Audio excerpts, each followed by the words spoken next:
Hello प्यारे दोस्तों, स्वागत है आप सबका। माइनर टेस्ट 3 आपका आयोजित हो चुका है और थोड़ा सा कठिन कह सकते हैं। पिछले और इस बार के टॉपर के जो अंक हैं उसमें 10 अंक का अंतर आया है। इसका मतलब थोड़ा सा पिछले बार जो पेपर था उससे इसका जो स्तर है वो कठिन हुआ है। और ऐसे चलते चलते हम जब भी आगे बढ़ेंगे चौथे पांचवें छठे की तरफ, तो स्तर भी थोड़ा सा हमें बढ़ाना पड़ेगा ताकि हमारा जो एफर्ट है वो भी बढ़े। अब बात करेंगे यहाँ ये जो वीडियो है इसका पर्पज़ थोड़ा सा तो एक इंटरेक्शन बन जाएगा अपना।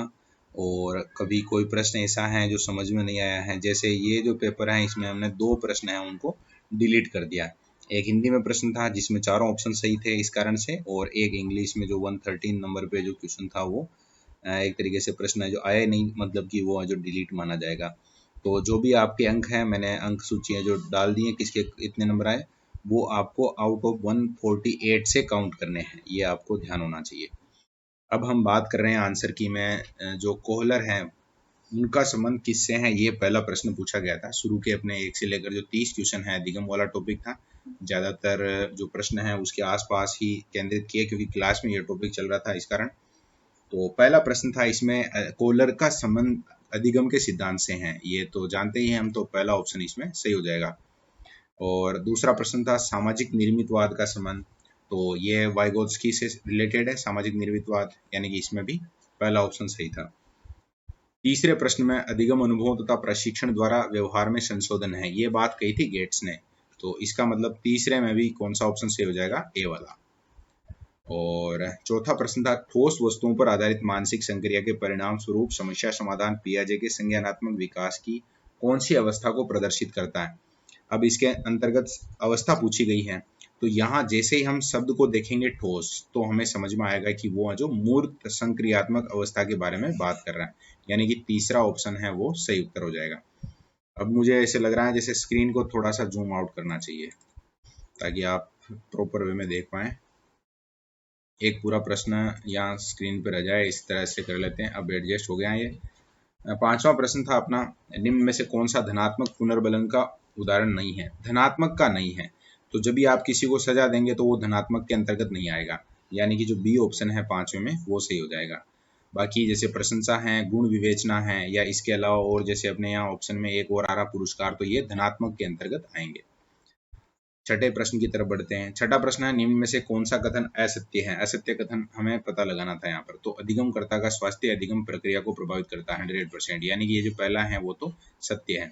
दूसरा है अधिगम में उपलब्धि अभिप्रेरणा की कोई भूमिका नहीं होती, नेगेटिव बात है, इसका मतलब ये है जो इसमें सही उत्तर हो जाएगा, असत्य कथन हो जाएगा। बी वाला ऑप्शन इसमें सही हो गया। बाकी विषय वस्तु की प्रकृति अधिगम प्रक्रिया को प्रभावित करती है निश्चित रूप से, क्योंकि जैसे गणित का या इस तरह से जब टफ सब्जेक्ट होता है तो मन नहीं लगता है, तो अधिगम प्रक्रिया है वो मंद हो जाती है। या आपका रुचिकर विषय होता है तो उसमें आप जल्दी और ज़्यादा सीख पाते हैं। सातवां प्रश्न है अपना संज्ञानात्मक विकास का सिद्धांत। तो संज्ञानात्मक विकास सिद्धांत के बारे में तो बहुत अच्छे से जानते हैं सभी की, जीन पियाजे का है ये, तो आराम से सी वाला ऑप्शन सही हो गया। अधिगम कौन सी प्रक्रिया नहीं है, तो देखो व्यवहारगत परिवर्तन है इसमें, जीवन पर्यंत संचालित प्रक्रिया है, परिपक्व से व्यवहार परिवर्तन।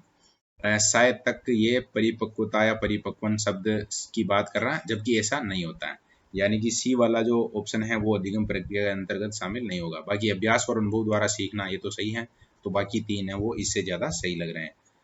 नौवां है यह विश्वास की अधिगम करता सक्रिय रूप से ज्ञान की रचना, उसकी विवेचना एवं उसकी पहचान व्यक्तिगत तरीके से करता है। उपयुक्त सर्वाधिक उपयुक्त व्याख्या है, किसकी सर्वाधिक उपयुक्त व्याख्या है ये हमें देखना है, तो व्यवहारवादी दृष्टिकोण नहीं।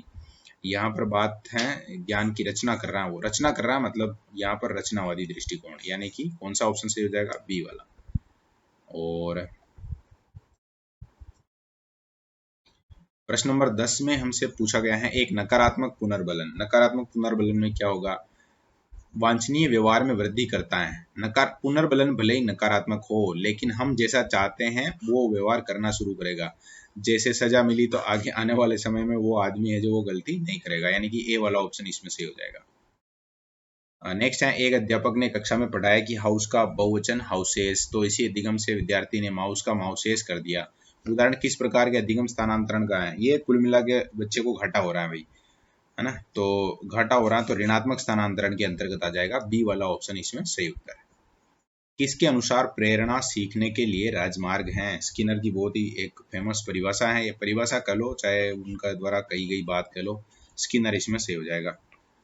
और 13वां प्रश्न है, अत्यंत निपुणतापूर्ण अधिगम पद्धति जिस पर बांडुरा तथा वोल्टर ने बल दिया था, किस पर दिया था? निरीक्षण युक्त अधिगम या अनुकरण पर। तो यहाँ पर बांडुरा वाल्टर के साथ जो दूसरा ऑप्शन है अनुकरण वाला वो सही हो जाएगा, निरीक्षण युक्त अधिगम या अनुकरण। तो 13 प्रश्न हमने देखे हैं फर्स्ट पेज में और आंसर है जो, आगे चलते हैं नेक्स्ट क्वेश्चन अपना। आशुबेल के अनुसार किस प्रकार के सीखने में समस्या का समाधान निहित होता है? तो आशुबेल ने जो खोजपूर्ण सीखने के बारे में बात की है तो यहाँ सी ऑप्शन सही हो जाएगा। नेक्स्ट है, अधिगम के लिए क्या आवश्यक है? तो क्या आवश्यक है? स्व अनुभव आवश्यक है, स्व चिंतन, स्व क्रिया, यानी उपरोक्त सभी सही हो जाएगा, डी ऑप्शन इसमें सही। सामाजिक अधिगम आरंभ होता है, सामाजिक, हाँ अलगाव से होना चाहिए था, कुछ अक्षर हैं जो यहाँ, ये थोड़ी सी टाइपिंग की समस्या रहेगी अपनी। देखो आपको सामाजिक अधिगम करना है तो आपको लोगों से क्या करना पड़ेगा? संपर्क, मतलब सामाजिक अधिगम है वो शुरू कब होगा? जब आप लोगों के संपर्क में आएंगे, भीड़ से नहीं हो सकता, अलगाव से तो पॉसिबल ही नहीं है, और ये थोड़ा अलग ही यूनिट हो गया, संपर्क सही हो जाएगा। सीखने की प्रक्रिया के 4 चरण कौन कौन से हैं? तो सीखने की प्रक्रिया में जब भी हम बात करते हैं तो क्रिया, उद्देश्य, बाधा, प्रेरणा, लास्ट वाले ऑप्शन को देखते हैं। सबसे पहले हमारा मकसद होना चाहिए, फिर हम एक्टिविटी वगैरह, मूल्यांकन है, और मूल्यांकन एवं अनुगमन, मतलब जो जिस प्रकार की समस्या, किसी भी प्रकार की अगर समस्या आ रही है तो उसको रिसोल्व करते हुए, तो यानी कि जो डी ऑप्शन है इसका सही उत्तर हो जाएगा, उद्देश्य, क्रिया, मूल्यांकन एवं अनुभव। और आप लोगों को क्या करना है, इस तरह के जो प्रश्न है ये एग्जाम में आते हैं, ये हम कभी फैक्ट वगैरह में पढ़ते नहीं है। तो 17वां जो प्रश्न है अगर आपका गलत हुआ तो कोई बात नहीं, लेकिन इसको स्पेशली आप जो जहां पर भी आप नोट्स बना रखे हैं इसको मार्क करके रखना है और देखना अच्छे से। नेक्स्ट है, आदत, ज्ञान एवं अभिवृत्तियों का वर्णन क्या कहलाता है? अधिगम कहलाता है। आदत वो सही होती है, ज्ञान, अभिवृत्तियां हैं उनका सबका वर्णन क्या कहलाता है? अधिगम। और नेक्स्ट है 19वां प्रश्न, किसी बालक का प्रतिभाशाली अथवा मंद बुद्धि होना किस प्रकार की विभिन्नता है? अगर वो प्रतिभाशाली हैं तो किस प्रकार की हैं, मंद बुद्धि है तो किस प्रकार की हैं? तो यहाँ पर देखो उसके दिमाग की बात की जा रही है, दिमाग की बात की जा रही है तो वो मानसिक विभिन्नता के अंतर्गत आ जाएगा, यानी बी ऑप्शन इसमें सही उत्तर हो जाएगा। नेक्स्ट है, प्रतिभाशाली बालकों की विशेषता नहीं है।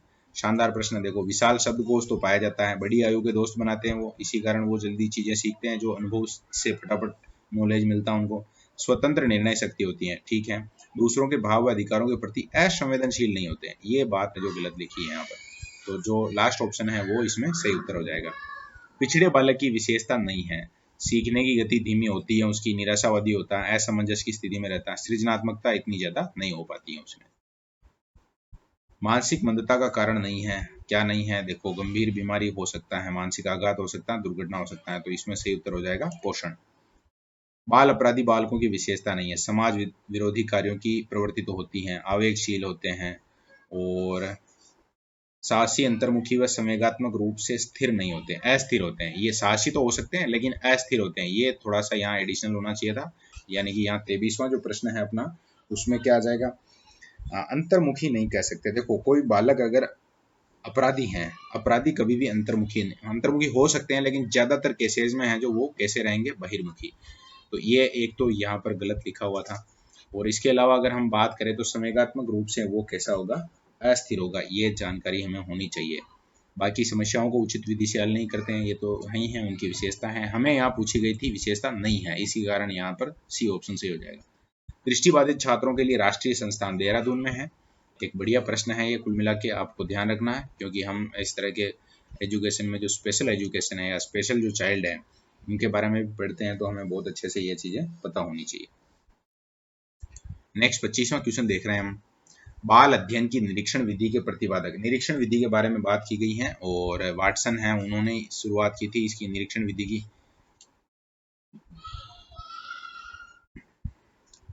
26वां है, पहचान बनाम भूमिका संभ्रांति का संबंध किस विकास अवस्था से है?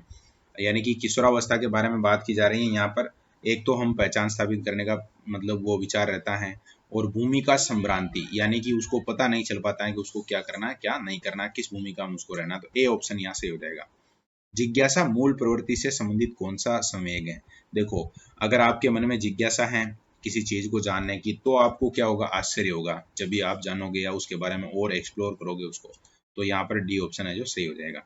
भारतीय वैदिक दृष्टिकोण के अनुसार व्यक्तित्व के कितने प्रकार होते हैं? तो ये तो जरूरी आपने सुना होगा, सत्य, रज और तम के बारे में, यानी त्रिगुणों के बारे में। तो पहला ऑप्शन इसमें 28वें में सही हो जाएगा अपना 3। सत्य लिख लेते हैं यहाँ। सत्य होता है एक होता है रज, एक होता है तम, त्रिगुण जिनको कहते हैं। केटल द्वारा व्यक्तित्व के कितने कारक बताए गए हैं? केटल काफी महान तो नहीं कह सकते, मतलब कि केटल यानी मवेशी वाला मत लगा लेना अनुमान। केटल एक विद्वान का नाम है, मनोविज्ञानी का नाम है, और 16 इन्होंने कारक बताए थे। एक उनकी सारणी दे रखी है आपके यूनिट में जब भी देखी होगी तो, और वहां पर 16 कारक हैं व्यक्तित्व के अलग अलग। लास्ट क्वेश्चन है साइकोलॉजी वाला। सत्य या तथ्य की के दृष्टिकोण से उत्तम प्रक्रियाओं की शक्ति ही बुद्धि है, और ये परिभाषा किस व्यक्ति के द्वारा दी गई थी, ये पूछा गया है। तो सत्य या तथ्य याद रख लेना, थॉर्नडाइक। अगर सही होता है प्रश्न तो बहुत अच्छी बात है। अभी आगे बढ़ते हैं हम, और यहाँ पर हमारे सामने है जो पर्यावरण के प्रश्न है। भारत का प्रमुख आयात, भारत क्या मंगवाता है? तो पेट्रोलियम पदार्थ मंगवाता है सबसे ज्यादा। बाकी चीजों में हो सकता है, चाय में तो वैसे हम निर्यात करते हैं, हीरे जवाहरात जूट वगैरह भी निर्यात करते हैं। जो आयात हैं उसमें नाम आएगा पेट्रोलियम पदार्थ का। फिर है शीतोष्ण कटिबंधीय बागवानी फसलें। इस तरह का प्रश्न जब आता है तो क्या करना है, कैसे क्या मतलब वो प्रश्न है उसको मैनेज किया जा सकता है। तो देखो, जैसे यहाँ पर शीतोष्ण लिखा हुआ है, इसके बाद कटिबंधी तो ठीक है, बागवानी। अब इसमें जैसे आंसर है ये वाला, अब इसका पता कैसे लगाएं कि ये सही है? तो थोड़ा सा इस शब्द पे देखना है, शीतोष्ण पे। और जैसे मानसूनी में आने वाले ज्यादातर में नाम आ रहा है आम का, तो मानसूनी में आ जाएगा, इस कारण से इसको अलग किया जा सकता था। अगर सही नहीं हुआ है तो ये तरीका है जो अब आपको लगाना है। और कुछ हो सकता है कुछ विद्यार्थियों ने आड़ू नाम भी नहीं सुना होगा। अपने यहाँ तो आड़ू का मतलब जो थोड़ा ऐसे होता है, मतलब थोड़ा उल्टा पुल्टा चलने वाला। तो ये थोड़ी आपको सावधानी रखनी है। नेक्स्ट क्वेश्चन है अपना, राजस्थान में घोड़ा जीरा। तो ये तो आप लोगों का पढ़ा हुआ है, ईसब गोल को घोड़ा जीरा के नाम से जानते हैं। कृषि वाला टॉपिक था अपना, तो इस तरह का प्रश्न बन सकता है। साथ का साथ आपका राजस्थान जीके भी थोड़ा वापस से अपडेट होता रहेगा। अपडेट का मतलब रिवाइज होता रहेगा। रेशम कीट पालन क्या कहलाता है? सेरीकल्चर। और बाकी भी जी है, जैसे पीसी कल्चर है, विटीकल्चर, हॉर्टिकल्चर, या और जितने नाम हैं, सारी चीजें हैं जो आपको याद होनी चाहिए, क्योंकि एग्जाम में इस तरह का वो मिलान वाला प्रश्न भी बन सकता है। अपने यहाँ थोड़ी सी समस्या थी तो ठीक है, फिर भी ये प्रश्न है जो यहाँ से मिल गया हमें। नेक्स्ट है, निम्नलिखित में से कौन उस कृषि प्रणाली को दर्शाती है जिसमें एक ही फसल लंबे चौड़े क्षेत्र में उगाई जाती है? तो बहुत अच्छे से आपको पता होना चाहिए, यहाँ पर बात की जा रही है बहुत बड़े क्षेत्र की, तो उसको कहते हैं रोपण कृषि। बी वाला है जो सही हो जाएगा। बाकी रूल ऑफ रिजेक्शन भी लगा सकते हैं आप, जैसे स्थानांतरित कृषि है उसमें थोड़ा अलग सिस्टम होता है, जंगलों को जलाना वगैरह। गहन जीविका कृषि में छोटे आकार के खेत होते हैं। बागवानी है तो उसमें भी कहानी अलग है। नेक्स्ट है, कौन सी प्रजाति भेड़ की नहीं है? तो भेड़ में देखिए मगरा है, बागड़ी भी है, मालपुरी भी है। नाचना है वो किसकी है? ऊंट की है। तो इसका मतलब जो लास्ट वाला डी ऑप्शन है वो आपका सही हो जाएगा। नेक्स्ट है, कौन सी गोवंश का नस्ल नहीं है? 37वें में जो ऑप्शन देखने हैं हमें, गोवंश का नस्ल नहीं है, तो अभी जस्ट इस क्वेश्चन में हमने देखा ही है, बागड़ी क्या है? भेड़ है। इस कारण से जो लास्ट वाला ऑप्शन है वो सही हो जाएगा। पशु अनुसंधान केंद्र कोडम देसर, कोडम देसर जानते हैं, बीकानेर में है। और कोडम देसर के बारे में आप और भी जानते हैं, यहाँ पर भैरू जी का मंदिर भी है, गंगा सिंह के द्वारा बनाया गया। थोड़ा सा इसको भी ध्यान रख लेना है, फेमस है वो, इस कारण से बात कर ली हमने। बाकी पशु अनुसंधान केंद्र है बीकानेर में है कोडम देसर। राजस्थान वित्त निगम की स्थापना की बात की गई है, 1955 में बन गया था। नेक्स्ट है, कौन सा स्थान रसायन उद्योग का केंद्र नहीं है? अब इसमें देखो डीडवाना तो है, कोटा और अलवर भी हैं, तो बचेगा कौन? सवाई माधोपुर। सवाई माधोपुर के बारे में क्या प्रश्न याद आ रहा है कि इसकी स्थापना 1763 में हुई थी। राज्य में सरसों तेल उद्योग का केंद्र, तो यहाँ किसी भी एक भी विद्यार्थी का गलत नहीं होगा, भरतपुर। वीर बालक के नाम से एक ब्रांड भी है, आप लोगों ने अगर कहीं पढ़ा है तो निश्चित रूप से। इंजन छाप भी हैं और भी। रोजगार के लिए ऋण प्राप्त किया जा सकता है तो सहकारी बैंकों से मिल सकता है, राष्ट्रीयकृत से मिल सकता है, अपना जो वित्त निगम है वो भी देता है, यानी कि जो उत्तर हो जाएगा वो डी। और ऐसे प्रश्नों में जल्दबाजी अगर कोई कर देता है, जैसे सहकारी बैंक पढ़ा और आंसर दे दिया, वहां ए भर दिया, तो थोड़ा चौथा ऑप्शन भी देखना, हमें सभी ऑप्शन देखने उसके बाद हल करना है। उद्योग व्यवसाय के लिए, उद्योग व्यवसाय के किस क्षेत्र में आते हैं, जैसे हम प्राथमिक द्वितीयक देखते हैं तो उसमें द्वितीय क्षेत्र के अंतर्गत ये शामिल होता है, ये हमें पता होना चाहिए था। नेक्स्ट 44 नंबर का जो क्वेश्चन है वो है Rajasthan state tanneries limited, Tonk में जो टेनरीज लिमिटेड है उसके बारे में यहाँ बात की गई है। सी ऑप्शन इसमें सही हो जाएगा। अभ्रक ईंट के लिए अपना भीलवाड़ा फेमस है। जयपुर की प्रसिद्ध मीनाकारी की कला महाराजा मानसिंह प्रथम के समय कहाँ से लाई गई थी, तो जो मीनाकारी की कला है वो लाहौर से लाई गई थी। और जो शुरुआती जो कलाकार हैं उनका तो क्या ही कहें, लेकिन कुदरत सिंह हैं, उनको इसके लिए पद्मश्री मिला है, तो आपको ध्यान रखना है कुदरत सिंह का नाम भी। ये एग्जाम में सेकंड ग्रेड में नहीं, फर्स्ट ग्रेड में पूछा गया था अभी आरबीएससी के एग्जाम में, तो हो सकता है रिपीट हो जाए बाई चांस, तो आपको याद रखना है। धातु से बनी हुई वस्तुओं पर सोने के पतले तारों की जड़ाई क्या कहलाती है, कोप्तगिरी कहलाती है। बहुत अच्छे से सब विद्यार्थियों को याद रहना चाहिए, इस तरह के जो प्रश्न हैं उनमें संभावना रहती है। जैसे और बाकी हम बात कर सकते हैं उस्ता वगैरह, जैसे बीकानेर की किला है, लेकिन मुझे लगता है कि थोड़ा सा समय का भी थोड़ा ध्यान रखना चाहिए हमें। बाकी चीज़ें आप रिवाइज कर सकते हैं, खुद से नोट्स में देख लेना। जिला स्तर पर उपभोक्ता अधिकतम अधिकतम कितनी राशि की शिकायत करता है, तो यहाँ हमें बात करनी है जिला स्तर पर उपभोक्ता के द्वारा, मतलब उसके साथ अगर किसी प्रकार का फ्रॉड वगैरह हो जाता है तो कितने लाख रुपए तक का फ्रॉड है वो जिला स्तर पे ही निपट जाएगा मामला, तो उसमें ए वाला ऑप्शन सही आएगा 20 लाख। भारत में उपभोक्ता संरक्षण अधिनियम कब पारित हुआ, बिल्कुल यहाँ ऑप्शन भी इसी के साथ में दे दिया जो बढ़िया है, ए वाला ऑप्शन ही इसमें सही है।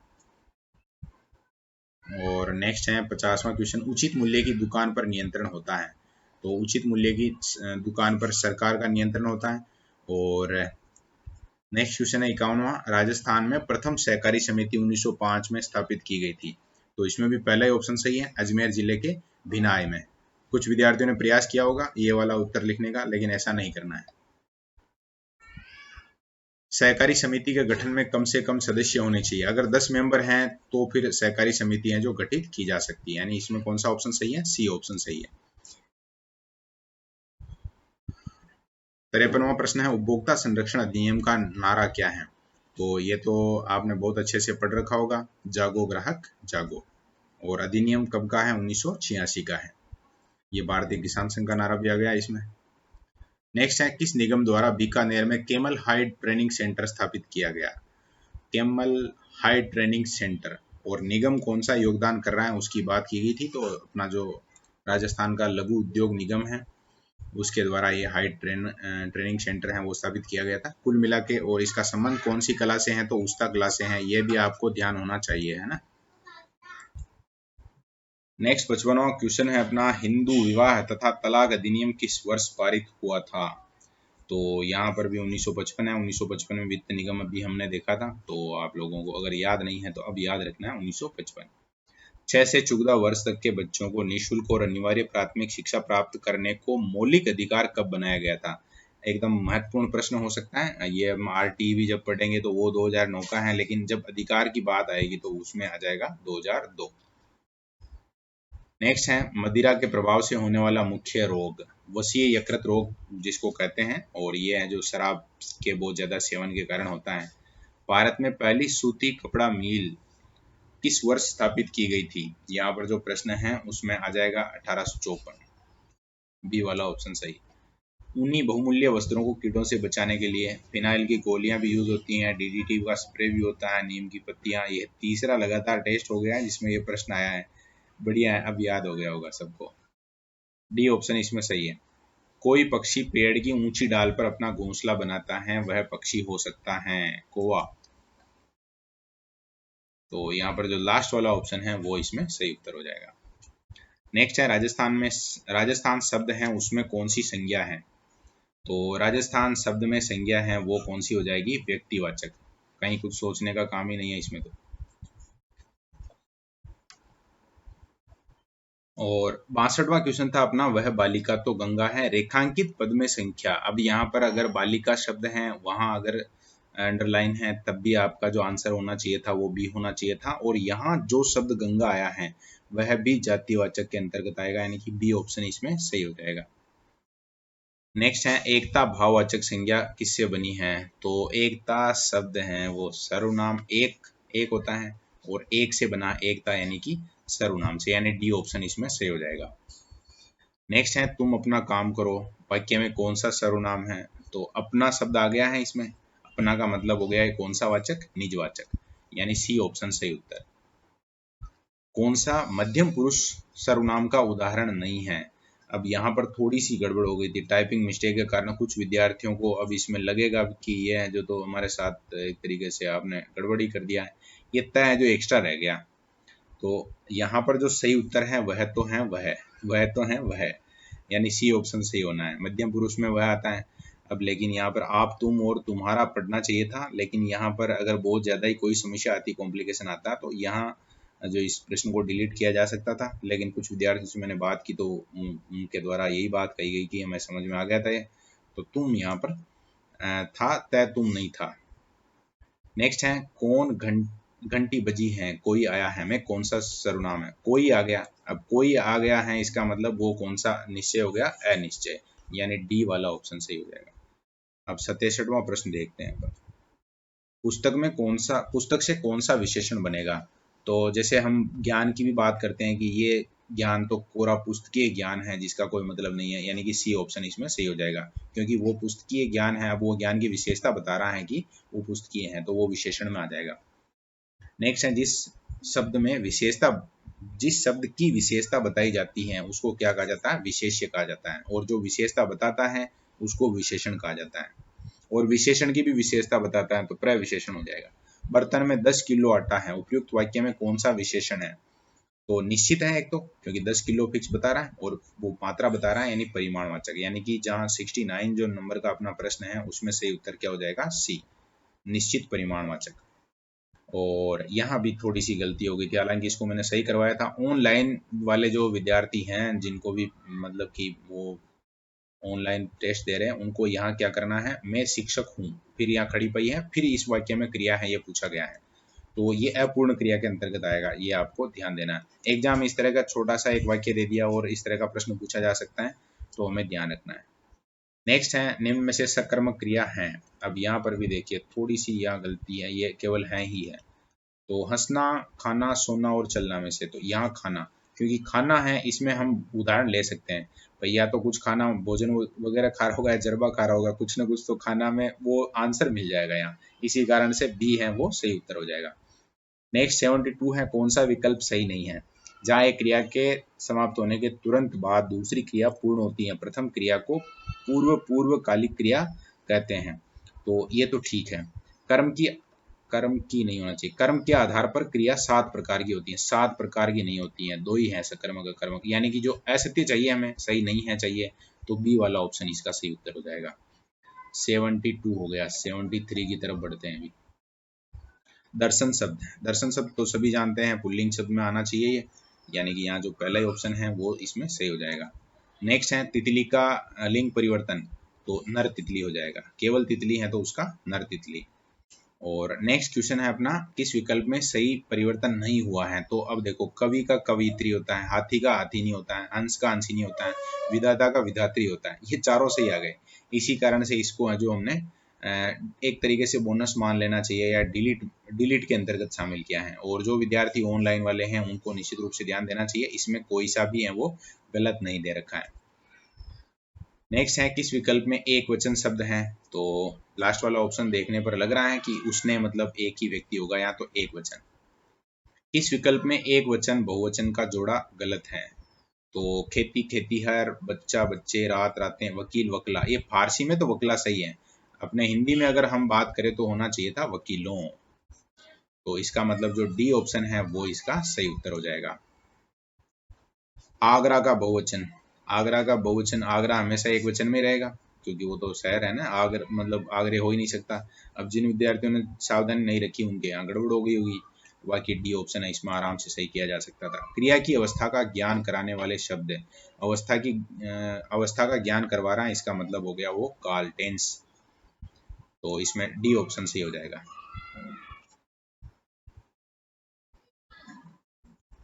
बाई चांस बाद में कोई रिवीजन करे तो उसके लिए हम थोड़ा सा इसको सही लगा लेते हैं।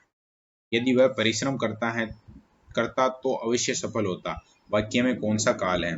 एक तरीके से देखो, यहाँ पर कंडीशन आ गई, परिश्रम करता तो इसका मतलब हो गया वो हेतु हेतु मद, तो सी ऑप्शन में लिखा हुआ है, तो सी ऑप्शन सही हो जाएगा इसमें।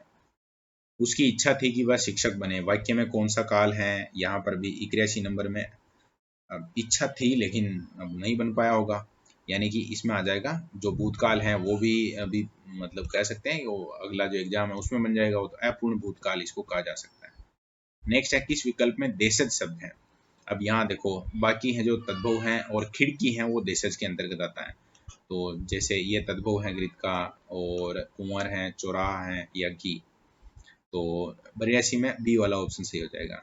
नेक्स्ट है, सभी तत्सम शब्द कौन से में है? तो यहाँ जैसे काज, आग, अग्नि का आग है तो यहाँ तो तत्सम नहीं है, फिर अगाड़ी, आखा तो ये पता चल ही रहा है, इसमें आखर से अक्षर का पता चल रहा है, अंधकार, अग्र और कदली ये केला का है, तो इसका मतलब जो लास्ट ऑप्शन है वो आपका सही हो जाएगा, डी वाला। नेक्स्ट है, तत्सम तद्भव शब्दों का कौन सा जोड़ा सही नहीं है? हंडी, हांडी बिल्कुल ठीक है, हिंदोला, हिंडोला सही है, हथीनी, हस्तीनी होना, ये है ऑप्शन नंबर सी सही, क्योंकि यहाँ क्या होना चाहिए था, हस्तीनी होना चाहिए था, और यहाँ क्या आ गया, हस्तीनी, इसी कारण से सी वाला ऑप्शन इसमें सही हो जाएगा। केला कदली सही है। अग और अग का सही युग्म अर्थ, अग का मतलब जो चल नहीं सकता है, अचल या सूर्य भी कहते हैं, अग का मतलब पाप होता है, यानी पहला ऑप्शन इसका सही उत्तर। 85 प्रश्न हो चुके हैं, 86वां प्रश्न देखते हैं अपन। आवश्यकता से अधिक वर्षा अतिवृष्टि कहलाती है, कहीं कोई समस्या वाली बात ही नहीं है, बी ऑप्शन सही है। नेक्स्ट है, किस शब्द में मूल उपसर्ग है? देखो, मूल उपसर्ग का अगर कहीं प्रश्न पूछा जाता है तो इसका मतलब आपको समझना है ऐसे उपसर्ग जिनका प्रयोग मूल रूप से संस्कृत भाषा में किया जाता है, और वही आपको यहाँ ध्यान रखना था। जैसे आरती में मूल उपसर्ग क्या, यहाँ उपसर्ग क्या होगा, आ, और यही संस्कृत में भी है, इस कारण से ये पहला जो ऑप्शन है वो इसका सही उत्तर हो जाएगा। कौटिल्य में मूल शब्द पूछा गया है, कुटिल में ये लग गया, प्लस हो गया ये, और क्या बन गया, कौटिल्य, तो इसमें डी ऑप्शन सही हो जाएगा। नेक्स्ट है, किस विकल्प में वृद्धि संधि है? तो यहाँ पर तो देखते ही पता चल रहा है कि ये प्रश्न तो ऐसे ही मजा लेने के लिए ही बनाया गया था, जैसे एग्जाम में कुछ प्रश्न हलवा आ जाते हैं, ऐसे ही प्रश्न है भी। नेक्स्ट है, सूर्योदय में कौन सा समास है? तो सूर्य का उदय, का आ गया बीच में, यानी कि वो क्या बता रहा है, संबंध बता रहा है, यानी कि जो डी ऑप्शन है वो इसमें सही उत्तर हो जाएगा। और अब हमें बात करनी है अंग्रेजों की अंग्रेजी के प्रश्नों की, तो शुरुआत करते हैं अंग्रेजी की भी, देखते हैं इनको। वैसे अपने जो टॉपिक था उसमें एक तो फ्रेमिंग क्वेश्चन का था, थोड़ा सा हमें जो WH वर्ड वगैरह हैं उनके बारे में पता होना चाहिए। अब अंग्रेजी में अपना पहला प्रश्न है, मतलब जो पेपर में 91 नंबर पे है, which question word is used for asking about time? तो टाइम का पता लगाने के लिए किसका प्रयोग करते हैं हम? वेन का प्रयोग करते हैं, कोई सोचने का काम ही नहीं है यहाँ।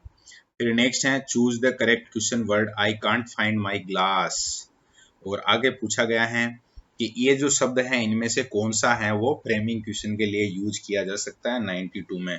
तो देखो, मिल नहीं रहा है, कांट फाइंड का मतलब मिल नहीं रहा है, तो वो कहाँ है ये तो पूछेगा, तो सी वाला ऑप्शन इसमें सही हो जाएगा। नेक्स्ट 93 है, आई वाजंट लिसनिंग डिड सी से, मतलब कि मैंने नहीं सुना उसने क्या कहा। अब क्या कहा की बात है तो यहाँ पर क्या आ जाएगा, वाट आ जाएगा। नेक्स्ट है, why did they go there mean the same as what did they go there, और आगे हैं जहाँ प्रश्नवाचक हैं वहां पर हम जिसका प्रयोग वाट की जगह कर सकते हैं, वाई की जगह कर सकते हैं। अब यहाँ पर जो ऑप्शन है अपने पास उनमें अगर हम यहाँ फोर लिखें और वाक्य को देखें तो भी बन जाएगा, what did they go there for, मतलब क्या लेने के लिए गए थे, फोर यानी के लिए भी हो सकता है यहाँ, यानी कि बी ऑप्शन इसमें सही हो जाएगा। और नेक्स्ट क्वेश्चन है, I pointed at the phone I wanted to buy and said, खालिस्तान है, is that one, how easy, how many, how much. अब यहाँ पर हाउ मच आएगा या हाउ मेनी आएगा, इसमें थोड़ा सा उलझाड़ हुआ होगा, लेकिन यहाँ जो सही ऑप्शन है वो है सी वाला, how much.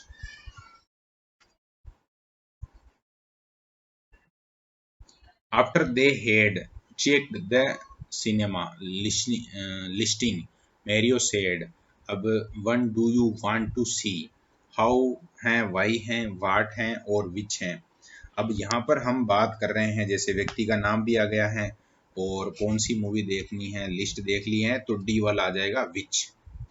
To find out the reason for something we usually ask a question that begins with, तो यहाँ पर बात की जा रही है फाइंड आउट द रीजन, कारण का पता लग, कोई भी व्यक्ति कि तुम ये काम क्यों कर रहे हो, अब क्यों के लिए क्या आ जाएगा, वाई आ जाएगा, यानी कि डी ऑप्शन इसमें सही उत्तर है। Jenny made a suggestion, she shared, मतलब वो सलाह दे रही हैं, वो सलाह दे रही हैं, उस समय भी ये शब्द आ सकता है, वाई डोंट, वाई डिडंट नहीं आएगा। ये थोड़ा सा यहाँ पर कॉम्प्लिकेटेड है, क्योंकि यहाँ जो फॉर्म है वो बदल चुकी है, तो वो यहाँ नहीं बदलेगी, डिडंट, डिड नहीं आएगा मतलब उसमें। और 98 हो चुका है, 99 प्रश्न नंबर देखते हैं। There was a phone on the floor so I picked it up and said, और फिर यहाँ पर हम जैसे फ्लोर पे मिला है तो हम यही पूछेंगे ना कि भाई किसका फोन है, तो यहाँ आ जाएगा हुज, यानी कि बी ऑप्शन।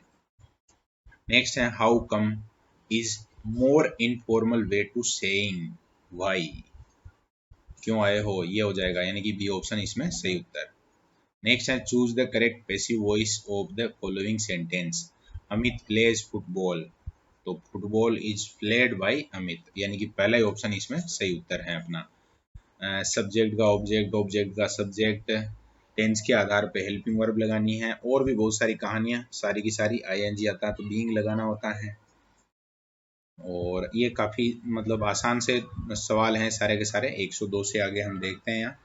102 है choose the correct passive voice of the following sentence they are mending a pencil, तो यहाँ पर जो ऑप्शन है उसमें देखो, a pencil is being by mended them, ये गलत है, a pencil is mended by them गलत है, ए पेंसिल बीइंग इज बाद में नहीं लिखा, ए pencil is being मेंडेड by them, यहाँ पर आईएनजी है उसको बताने के लिए आ गया बीइंग, उससे पहले हेल्पिंग वर्ब और मेंडेड यानी कि थर्ड फॉर्म, यानी कि डी ऑप्शन इसमें सही उत्तर। 103 में हमसे पूछा गया है चूज द करेक्ट, वही है वापस। प्रश्न देखते हैं क्या है। आई किल्ड ए स्नेक, तो बढ़िया प्रश्न तो नहीं है, लेकिन जो जैसा भी है देख लेते हैं। अब देखो इसमें ऑब्जेक्ट क्या था, ए स्नेक, तो लगभग सभी में आ गया है, सभी में आ गया है, तो हमें देखना है किल्ड यानी कि सेकंड फॉर्म है तो हैव नहीं आएगा, हेज नहीं आएगा, एक ही ऑप्शन है जिसमें जो वर्ब सही दे रखी है हेल्पिंग वर्ब, तो फिर a snake was killed by me, यानी कि सी वाला ऑप्शन इसमें सही हो जाएगा।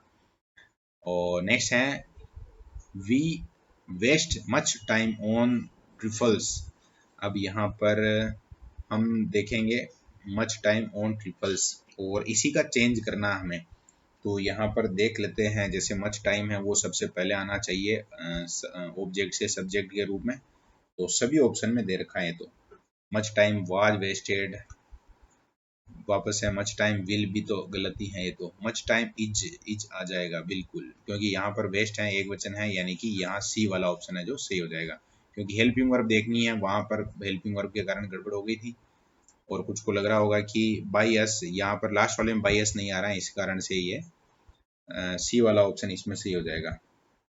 नेक्स्ट क्वेश्चन है अपना 105, you don't need to bind this watch need not be bound, अब यहाँ पर कुछ को लग रहा होगा कि यहाँ जो बी लिखा गया है उसके पीछे क्या कहानी है, तो जब भी नीड टू या इस तरह के कुछ शब्द आते हैं तो वहां पर इसका उपयोग किया जाता है, यानी कि यहाँ पर कौन सा ऑप्शन सही हो जाएगा, ए वाला। और बाइंड की थर्ड फॉर्म बाउंड लिखी हुई है। That task would have been completed by that time tomorrow someone some people, अब जो प्रश्न है 106 नंबर, इसके लिए हमें क्या करना है, चेंज करना है, इसको भी वापस से देखते हैं। देखो यहाँ पर वुड लिखा हुआ है, यहाँ विल है, यहाँ विल है, दोनों गलत है, ये सी की तरफ बढ़ते हैं, बिल्कुल सी है जो इसका सही उत्तर हो जाएगा।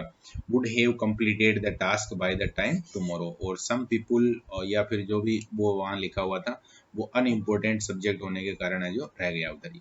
107 है we have already done the exercise, तो इसमें already the exercise has been नहीं, the exercise has already been done by us, इसको नियम में याद रख लेना, बी वाला ऑप्शन है वो सही हो जाएगा। नेक्स्ट है one should not give unsolicited advice. तो यहाँ पर हमें कहा गया है कि unsolicited advice should not be given, मतलब इस तरह की सलाह हमें नहीं देनी चाहिए। तो इसमें कौन से ऑप्शन में है ये unsolicited advice should not be given, last वाला ऑप्शन यानी कि डी वाले ऑप्शन में ये मिल रहा है हमें। नेक्स्ट है the boys elected Mohan captain. तो यहाँ पर मोहन आ जाएगा। ऑप्शन जब भी देख रहे हैं हम तो सारे के सारे बॉयज आया है, इलेक्टेड का मतलब हो गया पास्ट टेंस, तो जब भी इस तरह की देखें स्थिति तो उसको तो पहले रूल ऑफ रिजेक्शन लगा के और उसको हटा सकते हैं, जैसे बी वाला ऑप्शन है जो इसमें नहीं आएगा। इसको देखो, Mohan was elected captain by the boys, बिल्कुल सी वाला ऑप्शन है वो इसमें एकदम करेक्ट है।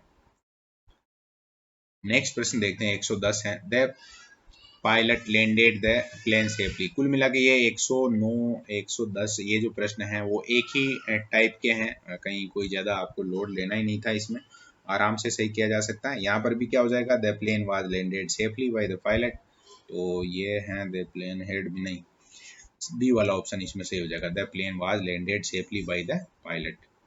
111 है the rising gale fanned the smouldering fire. तो यहाँ पर भी वही सेम ही है, फेंड यानी कि पास्ट सिंपल टेंस आ रहा है, और इसमें भी हमें यही देखना है कि किस में जो द स्मेल्डरिंग फायर पहले आ रहा है और उसके बाद वाज आ रहा है।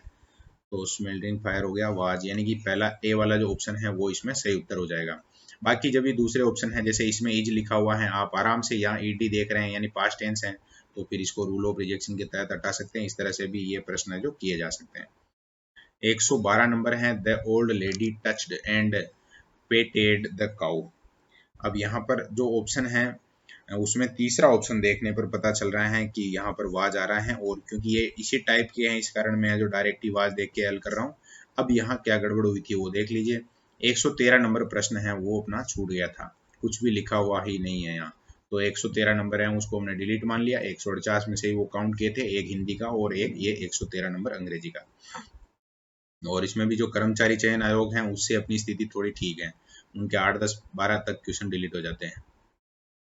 और नेक्स्ट टेस्ट में ऐसा प्रयास करेंगे कि पहले से वो प्रूफ रीडेड रहेगा तो कोई समस्या अपने नहीं आनी है। और नेक्स्ट क्वेश्चन है 114 नंबर पे the money was stolen by an employee of the bank. तो यहाँ पर थोड़ा सा इसको प्रश्न को कह सकते हैं कि मतलब घुमाया गया है, एक तरीके से हमें इसका जो पैसिव वॉइस है उसको एक्टिव वॉइस में चेंज करना है। तो यहाँ जो ऑप्शन देखने पर लग रहा है, देखो सी वाला option, an employee of the bank stole the money, और इसी को फिर जब भी पैसिव वॉइस में चेंज किया जाएगा तब बन जाएगा वो the money was stolen by an employee of the bank. 115 number पे जो प्रश्न है उसमें हमसे पूछा गया है यू खालिस्तान है और it I was going to do it anyway, हर हाल में जो करने वाला है, तुम्हें इसकी आवश्यकता नहीं है, तो निडंट हैव डन आ जाएगा, यानी कि जो बी वाला ऑप्शन है इसमें निडंट हैव डन वाला ये इसमें सही आ जाएगा। अब कुछ को लग रहा होगा कि ये जो कौन से टॉपिक के अंतर्गत आता है ये बताइए हमें। तो बहुत सी बार हमें जैसे जो अपना टेंस वाला टॉपिक है या खालिस्तान है उसमें जो उचित शब्द चुनना है उससे रिलेटेड बहुत सारी चीज़ें हैं जो ध्यान रखनी होती है। नेक्स्ट है इट सीम्स दैट आई, फिर खालिस्तान है there at all I could have saved myself a lot of trouble. तो 116 नंबर है उसमें सेम आंसर यानी कि नीडंट हैव गॉन ही वापस से है। यहाँ पर ऐसे आ जाएगा it seems that I needn't have gone there at all, I could have saved myself a lot of trouble. Next है I don't like having my photograph taken, last वाला ऑप्शन है वो इसमें सही हो जाएगा डी। और 118 है I am sorry but I don't know where he lives, I wish I, और जो चार ऑप्शन है उनमें हम डिड लगाएं, हाँ तो डिड लग जाएगा इसमें, डू का डिड हो जाएगा, फ्रेमिंग से ही है अभी। 119 है खालिस्तान और उसके बाद है you said to him matters a lot to me, what you said, what आ जाएगा यानी कि जो डी वाला ऑप्शन है वो इसमें सही उत्तर है। और लास्ट 120वां जो प्रश्न है how he manage to keep going is beyond me, मेरे से भी भारी पड़ रहा है अगर कोई तो वो किस तरह से आगे जाएगा, ये बात है जो यहाँ कही गई हैं। अंग्रेजी के प्रश्नों में ऐसे माना जाता है, बहुत सारे विद्यार्थी हैं जो थोड़ा सीरियस तो क्या कहेंगे, जब भी हम सब्जेक्ट में अगर होशियार नहीं है तो थोड़ा सा हमें अटपटा सा लगता है ये। लेकिन इंग्लिश के बारे में मैं कह रहा हूँ कि जब भी मेंस एग्जाम में आपके 9 क्वेश्चन आएंगे, उन 9 क्वेश्चन में बहुत सारी चीज़ें हैं जो ये जो पेपर आप हल कर रहे हैं उसके आसपास रहने वाली हैं। अभी से आपका धीरे धीरे डर खत्म होना शुरू होगा और चीज़ें समझ में आना शुरू होगी, किस तरह से हम जब 4 ऑप्शन सामने होते हैं तो बढ़िया काम कर सकते हैं। अगर मन में ऐसा विश्वास रखा जाए कि अंग्रेजी से हम पार पा सकते हैं, वो हमें अलग लेवल पर पहुंचा देगा। मेंस एग्जाम में हमारा जो स्कोर है उसको बहुत बेहतर लेवल पे ले जा सकता है। तो अभी अंग्रेजी के 29 प्रश्नों पर चर्चा की हमने, एक प्रश्न जो मिसिंग है अपनाया, तो कोई बात नहीं। और एक बार वापस से आप देख सकते हैं, कहीं किसी प्रकार की कोई समस्या आती है तो आपके पास जो भी नोट्स किताब वगैरह हैं वहाँ से भी इनको जो सही कर सकते हैं। अब नेक्स्ट अब अपनी जो गणित है, तो गणित के प्रश्नों में तो मैं आपको समझा नहीं पाऊंगा, कुछ यहाँ बाध्यता भी कह सकते हैं या फिर मेरी मजबूरी कह लो, या गणित वाले सर नहीं हैं अपने पास अवेलेबल अभी, तो ये भी एक तरीके से है जो टेक्निकल समस्या है, ऐसा मान सकते हैं आप लोग। फिर भी हमें बात करनी चाहिए, ज़रूर कोई ऐसा प्रश्न होगा अगर, और मैं उससे संबंधित कोई बात अगर कर पाता हूँ तो ज़रूर बताने का प्रयास करूँगा, कोई सवाल अगर है तो। और यहाँ हम बात कर रहे हैं अब जो भी प्रश्न है अपने सामने, उनमें केवल और केवल आंसर की। मैं जो हर प्रश्न का आंसर, और आंसर में भी मैं पूरा प्रयास करूँगा कि एकदम से सही आंसर बताऊँ ताकि आपके कहीं गड़बड़ नहीं हो जाए। अब 121 नंबर जो प्रश्न है, जिसमें एक टंकी में 400 लीटर पानी है, इसमें से 12 लीटर 500 मिलीलीटर पानी काम में लेते हैं, तो बाद में शेष पानी को समान क्षमता के 25 डब्बों में भरा जाए तो प्रत्येक डब्बे की क्षमता कितनी है। आसान नहीं, बहुत ज़्यादा ही आसान प्रश्न इसको कह सकते हैं। इसमें जो आंसर आना चाहिए, वैसे ऑप्शन से भी आप हल कर सकते हैं, जैसे यहाँ 12 है, अब किसी ऑप्शन में से उसी को गुणा कर रहे हैं आप तो आंसर आ जाएगा, जैसे 15.5 यहाँ आंसर आ रहा है, सी वाला ऑप्शन इसमें सही हो जाएगा। 122 है, 3.0072 का बार है का को हमें साधारण भिन्न में बदलना था, तो जब ये बार को हटाएंगे 3 और 3 सही हो जाएगा, 2/275, यानी कि जो बी ऑप्शन है वो इसमें सही उत्तर होगा। 123वां था, भाग के एक प्रश्न में भाजक भागफल का 15 गुना एवं शेषफल का 5 गुना है, यदि शेषफल 42 है तो उसी सूत्र में रख के इसको हल करना था, और इसमें 29/82 है वो सही आ जाएगा आंसर, यानी कि बी ऑप्शन। निम्न में से सही नहीं है, कौन सा है वो सही नहीं है, तो ये एक बार पहले भी देखा था हमने प्रश्न, एक बार वापस से हम देख रहे हैं। यहाँ 124 नंबर जो प्रश्न है उसमें, तो 100 रुपये है रानी की वाव है, 200 रुपये में सांची का स्तूप है, 500 में लाल किला है, और 20 में कोणार्क सूर्य मंदिर नहीं है, यानी कि जो डी ऑप्शन है वो आपका सही उत्तर हो जाएगा।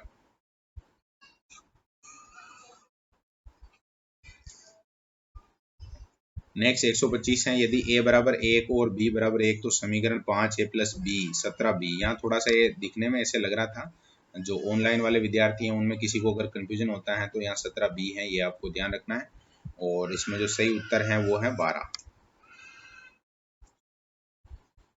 126वां प्रश्न है अपना, यदि 2.5x बराबर 0.05y है तो y माइनस एक्स और y प्लस एक्स का मान आपको निकालना था यहाँ, और जिसमें 0.960 आंसर आना चाहिए था। 127 में 5 प्लस, और फिर ये जो सवाल है आपका, इसको कैसे पढ़ते हैं ये भी समझ में नहीं आ रहा मुझे तो। और इसमें जो आंसर आना चाहिए था वो आना चाहिए था आपका, जो पहला ऑप्शन है 581 496, यानी कि ए वाला ऑप्शन। फिर 128 नंबर जो प्रश्न है, 5005 के अभाज्य गुणनखंड की बात यहाँ पर की गई थी, और इसमें जो ऑप्शन नंबर सी है 5, 7, 11 और 13 वो सही हो जाएगा। 129 में 1-1/3, 1-1/4, 1/5, फिर 1/99, 100 तक चला ही गया है, और इन सब का जो गुणा आपको चाहिए था 129 में, सही उत्तर हो जाएगा इसमें 1/50, यानी कि सी ऑप्शन सही है। 130वां प्रश्न है, और प्रश्न में 1/2 से गुणा करना था, पूरी की बड़ी संख्याएं दे रखी हैं इसको, और इतना बड़ा प्रश्न है और एक आंसर है इसका, तो इसमें ए आना चाहिए था। काफ़ी हल करने के बाद फिर कुछ को लगा होगा कि यार ये तो ज़रूर एक तरीके से नाइंसाफ़ी जैसा है, और गणित में होता यही है, गणित को बहुत पहले से बहुत अच्छे से अगर हम कवर कर लेते हैं तो ठीक है, नहीं तो बहुत सारी आसान चीज़ें हैं जो वहाँ काम मुश्किल कर देती है हमारा। 0 तथा 6 का HCF कितना है, ये प्रश्न पूछा गया है 131 में। और 0 तथा 6 का HCF है वो कहीं परिभाषित नहीं है। अगर इस तरह का ऑप्शन आता है तो संदेह की दृष्टि से देखना उसको, ज़्यादातर समय वो उत्तर भी हो सकता है। 132 है, दो संख्याएं 5:6 के अनुपात में है, यदि इनका HCF 4 हो तो LCM क्या होगा। तो ये तो बहुत आराम से आपने हल कर लिया होगा 132 नंबर वाला, और मैं इसीलिए कह रहा हूँ क्योंकि ये किया जा सकता है आराम से। 120 है जो इसमें सही है, सी वाला ऑप्शन। नेक्स्ट में हमें LCM निकालना था 133 में, और यहाँ पर जितनी संख्या है उनका LCM है वो 20/3 आएगा यहाँ पर। 134 में 1.08, 0.36 तथा 0.90 है, उसका LCM हमें चाहिए यहाँ पर। तो जब भी हम हल करेंगे 1.08, 36 और 90 को, तो फिर इसका आंसर आएगा 5.4। वैसे भी पता चल रहा है 108, 90 और 36 को देखने पर, लेकिन हल करेंगे तो 135 में हमसे पूछा गया है HCF LCM अभी पढ़ रहे थे सभी, तो इसी कारण से ज़्यादा प्रश्न शायद इसके हैं। बाकी यूनिट में और भी चीज़ें हैं, आगे उनके प्रश्न भी हैं। 9/10 हैं, और डायरेक्ट आंसर की अगर हम बात करें तो आंसर है इसमें 3/1400। और ऐसे थोड़ा सा राइटिंग में किसी को लगता है तो थोड़ा अनुमान लगा सकते हैं, इस तरह से एक लिखा गया है यहाँ इस पेपर में। वह छोटी से छोटी संख्या ज्ञात करनी है जिसमें 20, 25, 30 से भाग देने पर क्रमशः 8, 13 और 18 शेष बचते हैं। कहीं कोई ऐसी बात ही नहीं है, आराम से हल किया जा सकता है यह प्रश्न भी। और 136 में जो सी वाला ऑप्शन है 288, वो है जो सही उत्तर है। नेक्स्ट है, वह बड़ी से बड़ी संख्या कौन सी है जिसे 58, 34 में से घटाने पर प्राप्त संख्या 20, 28, 32, 35 में से प्रत्येक से पूर्णतः वो विभाजित हो जाएगी, यानी कि 4, 7, 1, 4। सी वाला ऑप्शन इसमें भी सही है। वह छोटी छोटी संख्या कौन सी है जिसे दोगुना करने पर 4, 6, 9, 12 तथा 14 से विभाजित हो जाएगी 138 में। और इसमें जो 126 है वो इस शर्त को पूरा करेगा, यानी कि ए वाला ऑप्शन इसमें सही है। बड़ी से बड़ी संख्या ज्ञात करो जिसका 522, 1276 और 1624 में पूरा पूरा भाग जाता है 58। 3 घड़ियां 1 घंटे, 2 घंटे तथा 3 घंटे पर बजने के लिए डिजाइन की गई हैं। यदि वे 3 घंटे पहले एक साथ बजी थी तो अब कितने घंटे बाद एक साथ बजेगी। जब ये LCM HCF वाले सवाल इस तरह से भी दिए जा सकते हैं, ये सभी जानते हैं। और यहाँ जो सही उत्तर है वो हो जाएगा अपना वापस से, क्योंकि एक है जो 3 घंटे बाद बजेगी। तो अब उसका जब भी हम देखेंगे तो यहाँ 1 और 2 को गुणा करेंगे, 2 एकम 2 और 2 को 3 से गुणा करेंगे तो 6, यानी कि 3 घंटे हो चुके हैं, 3 घंटे और चाहिए। तो यहाँ पर सी वाला ऑप्शन है वो 140 में आपका सही हो जाएगा। 141वां प्रश्न है, दो संख्याओं का योगफल है वो 45 है, उन संख्याओं का अंतर उनके योगफल का 1/9 गुना है। संख्याओं का LCM क्या होगा। तो संख्याओं का LCM है जो 100 होगा। ए वाला ऑप्शन इसमें सही है। और 142 में जहाँ अभाज्य गुणनखंड दे रखे हैं, घात भी दे रखी है उनकी, और उनका LCM हमसे पूछा गया है। तो LCM जो यहाँ पर जो बी वाला ऑप्शन है आपका 142 में, बी वाला नहीं है, या स्क्वायर घात चाहिए 4, तो इसका मतलब कि चौथा और तीसरा ऑप्शन है वो इसका सही उत्तर हो जाएगा, सी। 143 है, 3 बड़े ड्रमों में 36, 45, 72 लीटर तेल है, किस बड़े माप से सभी मात्राओं को पूर्णतः मापा जा सकता है। और ये प्रश्न भी वही LCM HCF की कहानी है। जो ऑप्शन है अपने उनका भाग देना है, बड़ी से बड़ी संख्या जैसे 36 है, अब 36 का 45 में भाग नहीं जाता तो ये तो उत्तर हो ही नहीं सकता। फिर उससे छोटी संख्या 9 है, अब 9 का भाग दोगे तो उसमें जा रहा है, इसी कारण से बी ऑप्शन है वो सही उत्तर है। नेक्स्ट है, 200 300 के बीच कितनी संख्याएं 6, 8 का 9 से विभाजित हैं, और 6 से भी होनी चाहिए, 8 से भी होनी चाहिए और 9 से भी होनी चाहिए, और 200 से 300 के बीच। तो ऐसे लेके नहीं बैठना है, भाजकता का नियम लगाना है आराम से और हल करना है। यहाँ जो आंसर है वो ए वाला ऑप्शन, यानी केवल 2 संख्याएं ऐसी है। अब कुछ को लग रहा होगा कि वो जो 2 संख्याएं कौन सी हैं, ये अगर हमें बता दी जाती तो कितना बढ़िया रहता है। तो वो तो कहानी है जो खुद ही देखनी पड़ेगी। दो संख्याओं का HCF 23 है तथा उनका LCM 1035 है। यदि उनमें एक 207 तथा दूसरी x है तो आराम से इसको हल किया जा सकता है। 145 में भी कोई ऐसी बात नहीं है। x का यहाँ जो संख्याएं लिखी हुई हैं उनमें से किसी भी एक संख्या को सही मानना है, x की जगह रखना है, और वो आंसर अगर आ रहा है सही तो वो उत्तर हो जाएगा अपना। यदि तीन संख्याओं का अनुपात 4, 5, 6 है तथा इनका एलसीएम 3600 है तो संख्याओं का एचसीएफ है वो क्या होगा? 60 होगा। और ये प्रश्न तो तरीका है इसका भी हल करने का, उसी माध्यम से हल किया जा सकता है। 147वां प्रश्न है अपना 170, 65, 809 में से 7, 6 और 9 के स्थानीय मानों का योग हमें पूछा गया है 147 में। तो जब भी हम योग करेंगे सब पहले निकालने के बाद तो आएगा 76, 6 और फिर लास्ट में आना चाहिए इसमें क्या? 9। नेक्स्ट है संख्या 5808 के सम गुणनखंडों की संख्या कितनी होगी? तो 5808 है संख्या और सम गुणनखंडों की बात कर रहा है, कुल मिला के वो समान होने चाहिए तो 24 होंगे। 960 के सभी भाजकों का योग क्या होगा जिसमें एक तथा स्वयं 960 को छोड़कर? तो 960 के भाजक चाहिए हमें और 960 के भाजक आएंगे यहाँ 2087। एक तथा 960 को छोड़ना है। अब कुछ को लग रहा होगा कि 2087 कैसे आ जाएंगे, तो भाई ये पॉसिबल है क्योंकि योग पूछा गया है यहाँ। नेक्स्ट है यदि एक्स वाई तथा जेड अभाज्य संख्याएं हैं तथा एक्स प्लस वाई माइनस नहीं है प्लस जेड है 38 है तो एक्स का अधिकतम मान क्या हो सकता है? अधिकतम मान 31 हो सकता है। और क्योंकि 38 है जब भी हम तो x प्लस वाई को इनमें से कोई एक ऑप्शन है जो सही मानते हुए हल करेंगे तो उसमें 31 सही बैठ जाएगा। और टोटल 150 प्रश्न हमने देखे हैं और बहुत ज़्यादा समय हमें नहीं देना था, इसी कारण से जो थोड़ा सा कह सकते हैं कि जल्दी से देख लिया इसको। अब जो क्लासरूम स्टूडेंट हैं उनको बहुत अच्छे से हर एक प्रश्न को बोर्ड पे बताया जाएगा तो उनके किसी तरह की कोई समस्या आनी नहीं है। और जैसे गणित के प्रश्न हैं उसके अलावा बाकी जो 4 अपने सब्जेक्ट हैं उनमें अगर कहीं किसी प्रकार की कोई समस्या है तो व्यक्तिगत रूप से उसका प्रश्न का स्क्रीनशॉट लेके या जैसे भी जो भी है प्रश्न का नंबर भी अगर ए और बी सीरीज है इस कारण वैसे स्क्रीनशॉट ही भेजेंगे तो ज़्यादा बढ़िया रहेगा।